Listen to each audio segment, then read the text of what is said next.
सुप्रिया सुळे यांची पत्रकार परिषद आता सुरू होते, थेट जाऊया।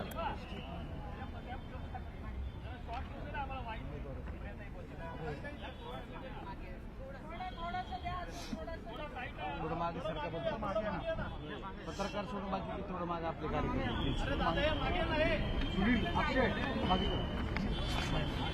करूया सुरू। सगळे आले, सुरू करायचं। कुठे बसायचं? या ना, एक खुर्ची मागवा Aditi please. Pranjal just get a chair please. येते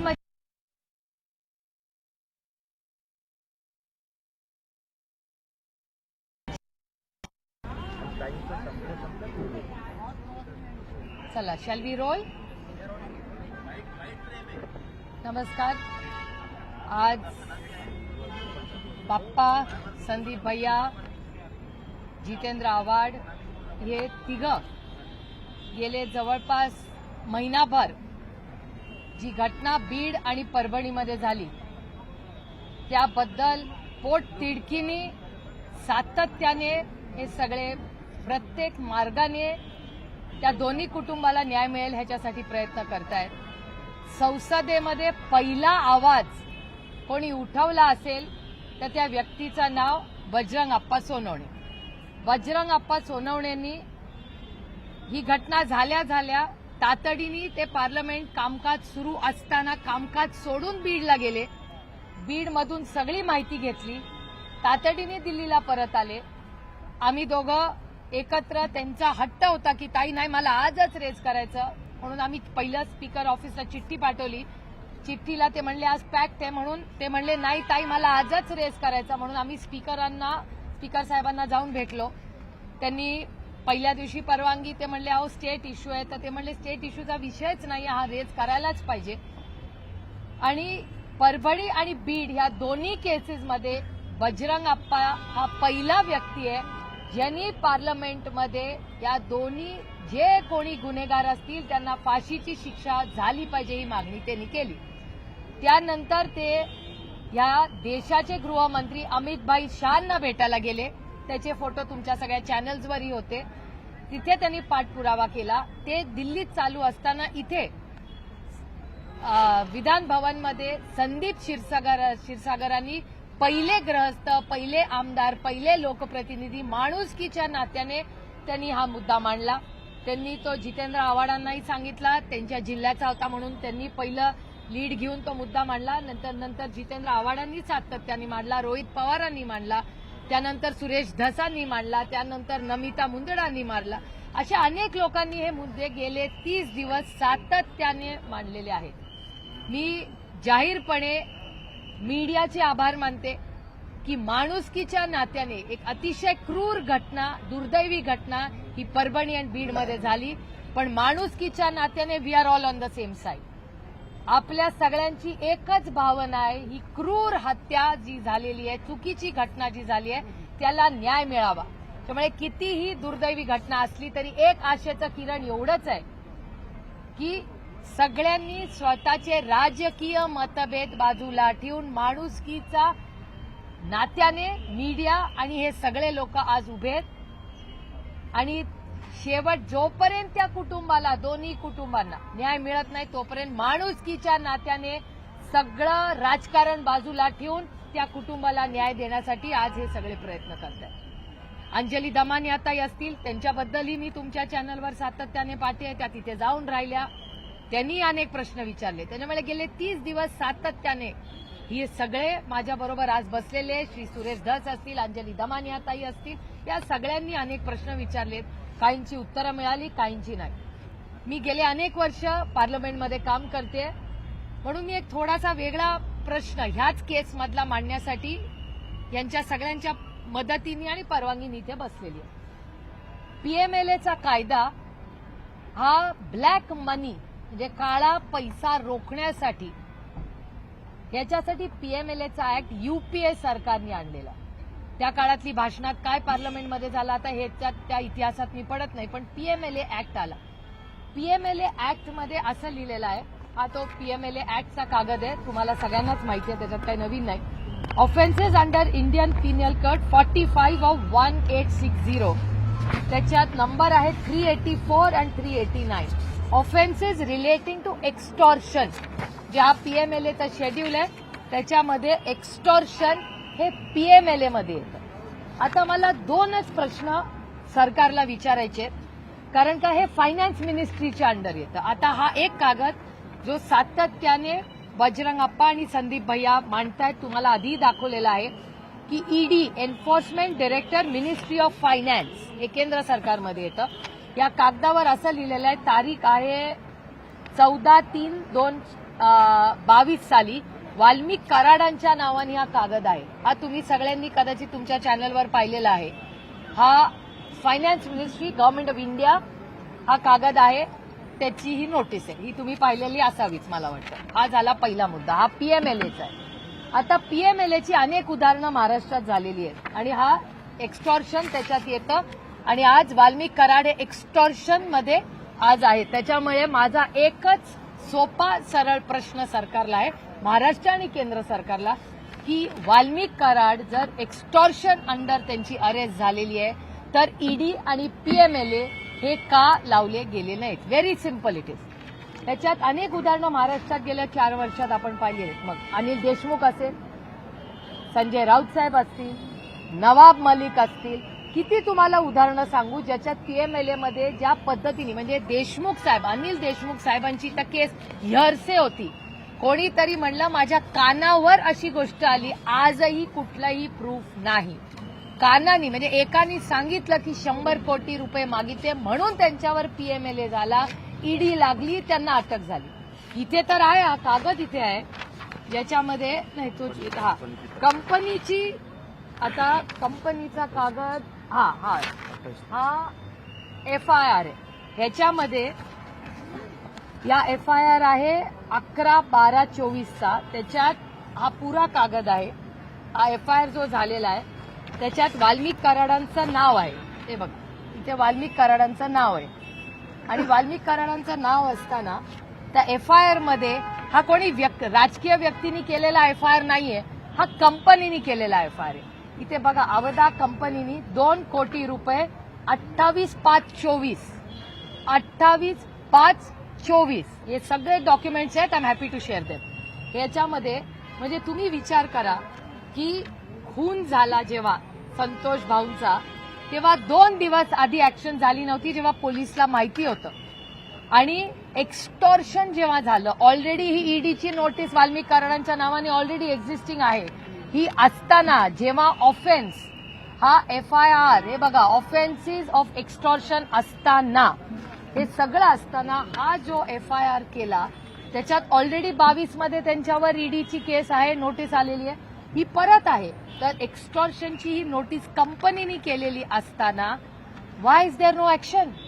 म्हणजे अनिल देशमुख, संजय राऊत, नवाब मलिक यांना आयक्यू गोष्टींवर त्यांच्यावर आरोप झाले, ईडीची केस झाली, त्यांना अटक झाली. ह्या तर अवधा कंपनीच्या अधिकाऱ्यांनी मे मधील कंप्लेन आहे 28/5/24 बरोबर, 28 मे बरोबर आहे माझं काय प्लीज चुकत असेल तर प्लीज मला करेक्ट करा. पण 28 तारखेला म्हणजे May to December, May, June, जुलै, August, September, October, November, December 8 महिने झाले. 8 महिन्यामध्ये वाल्मिक कराडांवर कंप्लेन असूनही आधीची एक केस, ही केस असताना, हा एफआयआर झालेला असताना, करेक्ट ही तिसरी आहे. तर ह्याच्यावर ईडीचा रोल का नाहीये? माझी ईडीला विनंती आहे की फायनान्स मिनिस्ट्रीमध्ये आपण सगळ्यांनी मिळून तो बिल पीएमएलएचं पास केलेला आहे, तर कदाचित या सरकारकडून ही माहिती केंद्र सरकारला दिली गेली नसेल तर बाप्पा आणि मी फायनान्स मिनिस्ट्रीला हे पत्र लिहिणार आहे. आम्ही आता बजेट सेशन जेव्हा सुरू होऊ तेव्हा फायनान्स मिनिस्ट्रीची ही भेट घेणार आहे की या ईडीच्या केसमध्ये जर इन्व्हेस्टमेंट्स महाराष्ट्रात यायच्या असतील, असं जर एक्स्टॉर्शन झालं तर आपल्या महाराष्ट्रात कोण इन्व्हेस्टमेंट करेल? हे खूप चिंताजनक आहे. हा विषय फार गंभीर आहे. हा राजकीय विषय नाहीये, हा सामाजिक विषय आहे. महाराष्ट्रामध्ये जर असं एक्स्टॉर्शन सुरू झालं तर इन्व्हेस्टमेंट कोण करेल? आणि एवढंच नाही, त्यांनी केस केली आहे. अहो आम्ही राजकीय म्हणून तुम्ही आम्हाला न्याय देऊ नका विरोधक म्हणून. पण इन्व्हेस्टरला पण महाराष्ट्रात न्याय मिळणार नाही आता. 6 महिने, मे टू डिसेंबर, आपण जानेवारी महिन्यामध्ये आहोत.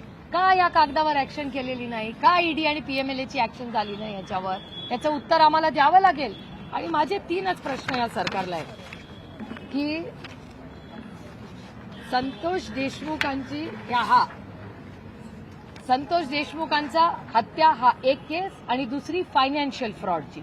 फायनान्शियल थ्रेट किंवा क्राईम जर झाला तिथे लॅप्स असेल तर ईडी गेट्स इन्व्हॉल्ड. का ईडी याच्यात इन्व्हॉल्व झालेली नाही?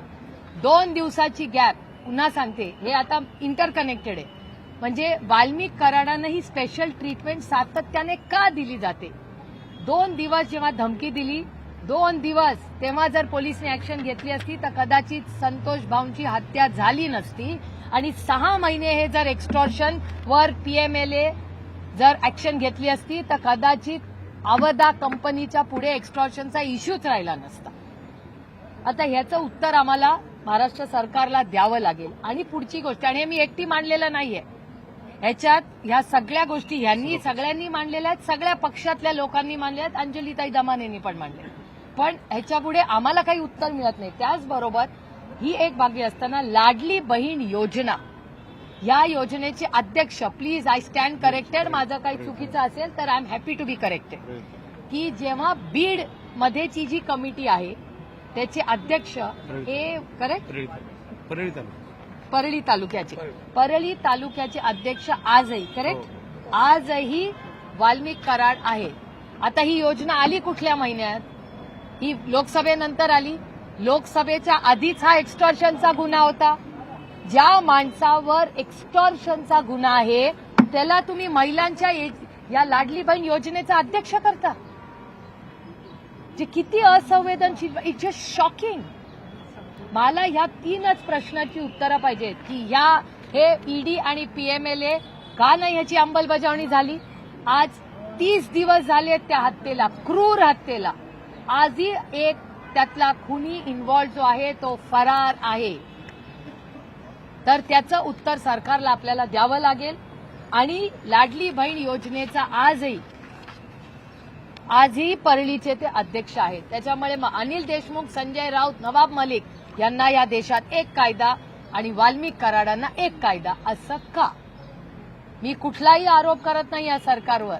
मी फक्त पारदर्शकपणे लोकशाही पद्धतीने प्रश्न विचारते की जर ह्या देशामध्ये हा देश जर संविधानाप्रमाणे चालत असेल तर मग 3 नागरिकांना एक कायदा आणि एका नागरिकाला वेगळा कायदा, याचं उत्तर महाराष्ट्राच्या आणि केंद्र सरकारने द्यावं. आणि हा इश्यू बाप्पा आणि मी महाराष्ट्राच्या मायबाप जनतेच्या वतीने पार्लमेंटमध्ये आम्ही आता जेव्हा 30 तारखेला पार्लमेंट सुरू होईल याच्यात हे मांडणार आहे. आणि याच्यासाठी आम्ही फायनान्स मिनिस्टर ऑफ इंडिया निर्मलाताई सीतारामनांचीही भेट घेणार आहे की त्यांनी आम्हाला समजून सांगावं. कारण का तो ऍक्ट जेव्हा पीएमएलएचा पास झाला तेव्हा मी संसदेत मेंबर होते, तेव्हा आम्ही सगळ्यांनी भाषणं केली आहेत, आम्हाला माहिती आहे ऍक्ट काय. ताई, पण हा फायनान्शियल फ्रॉड तुम्ही सांगताय, मग धनंजय मुंडे पण या फायनान्शियल फ्रॉडचे पार्टनर्स आहेत का? कारण की धनंजय मुंडेच्या ज्या पत्नी आहेत राजश्री मुंडे, त्यांच्याबरोबर देखील वाल्मिक कराड यांचे अनेक खात्यांमध्ये संबंध आहेत, त्यासोबत जमीन व्यवहार आहेत, हा कंपन्यांमध्ये भागीदारी आहे. नाही, तुमचा प्रश्न हा रास्त आहे, पण त्याचं उत्तर माझ्याकडे नाही ना, मी नाही ना सरकारमध्ये. याचं उत्तर सरकारला द्यावं लागेल. This is the first foot in the door. कंपनीने तक्रार केली तर कंपनीचं नाव सांगा. नाही, हे जे एफआयआर, हे घ्या ना, बघा, हे काय? तुम्ही सांगा. नाही, हे आहे, मी वाचून दाखवते तुम्हाला. हा एफआयआर आहे, हे काय माझं पर्सनल डॉक्युमेंट नाहीये. हा एफआयआर आहे, हे बघा इथे लिहिलेलं आहे सगळं. तारीख काय आहे? 11/12/24. हे लेटेस्ट आहे. याच्यात आहे वाल्मिक कराड, विष्णू चाटे आणि Sudarshan Gule. I am happy to share this document. आणि त्याचबरोबर हे लिहिलेलं आहे, हे बघा इथे लिहिलेलं आहे. हे सगळं अवधा एनर्जीज प्रकल्प कार्यातून हजर नसताना माझा मोबाईल वगैरे वगैरे हे 2 करोड रुपये सांगितले होते. त्यानंतर वेळेवर वेळी विविध लोकांनी मोबाईलवरून प्रत्यक्ष अप्रत्यक्षरित्या प्रकल्प काम बंद न ठेवल्यास मारहाण करणं व जीवे मारण्याची धमकी दिलेली आहे. हे याच्यात लिहिलेलं आहे. दिस इज नॉट. हे बघा. आणि 28/5/11 वाजता हे सगळं झालेलं आहे. हे सगळं माहिती ह्या एफआयआर मध्ये. फायनान्स डिपार्टमेंटकडे जी तक्रार केली गेली होती त्याच्या संदर्भात नाही ही बघा ही ती कंप्लेंट हे तर ईडी आहे, enforcement directorate ED, ministry of finance, ती ही आहे Rajesh Kumar assistant director. I consider the attendance of Shri Valmik Karad necessary in connection with investigation. आता हे इन्व्हेस्टिगेशन काय मला नाही माहिती. ही नोटीस आलेली आहे, ही फायनान्स मिनिस्ट्रीची नोटीस आहे ना. पण इतके दिवस होऊन सुद्धा धनंजय मुंडे यांचा राजीनामा होत नाही, कारण की तिथे पोलिसांना बदललं जातं, जे एसआयटी तपास पथक आहे त्यातले अधिकारी बदलले जातात, पण मात्र मंत्री मात्र कायम राहतात. तर त्याच्यावरती तपासावरती प्रभाव निर्माण होणार नाही. मला असं वाटतं याचं उत्तर आहे, मी गेले अनेक दिवस म्हणते, त्यांची मागणी ही फक्त आमच्या कुणाकडून होत नाहीये, फक्त राज्यातून भावना आहे. आणि सरकार काय असतं, सरकार ही लोकांच्या सत्ता काय असते, सत्ता हे माध्यम आहे लोकांच्या आयुष्यात एक चांगला बदल घडवण्यासाठी. तर जर चांगला बदल घडवण्यासाठी ती सत्ता असते, इट इज अ टूल, ते एक माध्यम आहे, ती एक सेवा आहे. तर ती सेवा करण्यासाठी आता तुम्हाला माहिती आहे की अशोक चव्हाणांनी पण नैतिकतेने दिलाच होता राजीनामा. अशी किती उदाहरणं महाराष्ट्रात नाही देशात झालेली आहे. अहो एक काळ असा होता की एखादा रेल्वे ऍक्सिडेंट झाला ना तर रेल्वे मंत्री राजीनामा द्यायचे. लालबहादूर शास्त्री रिमेंबर ते होते. किती लोकांनी असे दिलेले आहेत. तर नैतिकतेच्या जी काय भावना आहे ती सगळ्या चॅनल्सवर आहे. आज 30 दिवस झालेले आहेत. आजही तुमच्या चॅनलवर त्या मुलीचे अश्रू बघून अस्वस्थ व्हायला, म्हणजे काय माणुसकी राहिली आहे का नाही. त्या मुली काल कुठल्या तरी एका चॅनलवरच मी पाहिलं, त्या मुलीचा भावाचा वाढदिवस होता.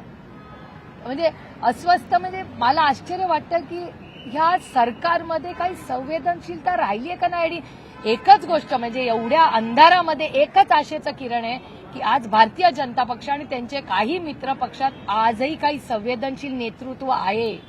सुरेश धस, सोलंकीजी हे बोलतायत, त्याच्यामुळे मला आशेचं किरण आहे की एवढे ह्या संवेदनशील नेत्यांनी ह्या सगळ्यांबरोबर सगळे राजकीय इलेक्शन होतात आणि जातात, माणुसकीच राहते, नातीच राहतात.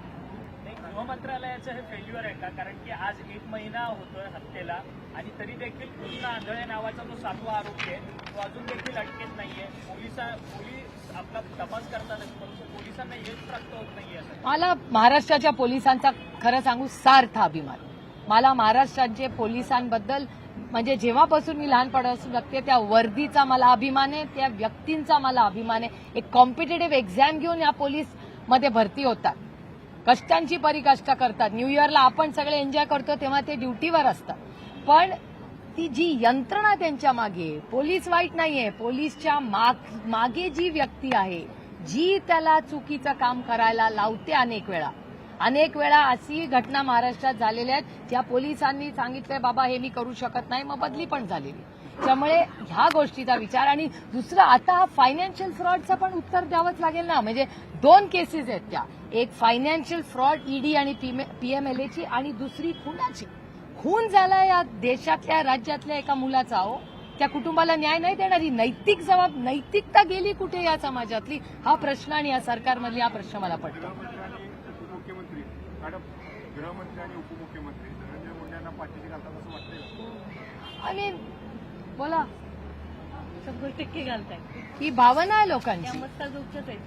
अस्वस्थ करणारी गोष्ट आहे. कोणी या सगळ्याचा विचार आपण सगळ्यांनी केला पाहिजे. हा काय आम्ही राजकीय म्हणजे माझं तर म्हणणं आहे राजकारण याच्यात कोणीही आणू नये या मताची मी.